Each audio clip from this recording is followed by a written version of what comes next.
kumpul duit travel RM60,000 dalam masa 3 tahun sahaja. Save dan share video ni untuk rujukan akan datang.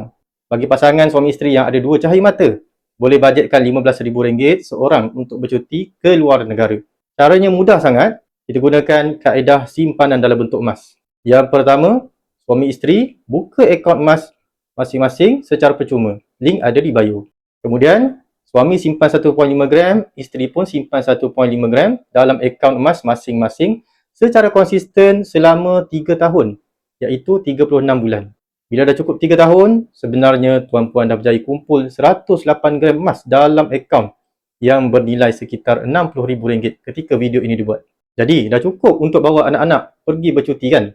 Boleh tetapkan bajet untuk hanya guna 100 gram emas dan selebihnya boleh teruskan menyimpan. Bila kita dah ada matlamat, lagi mudah dan semangat untuk kita terus menyimpan emas. Jom saya bimbing untuk buat simpanan emas secara percuma. Komen di bawah atau terus klik link di bio untuk daftar akaun emas. Saya akan bantu sebaiknya. Semoga bermanfaat.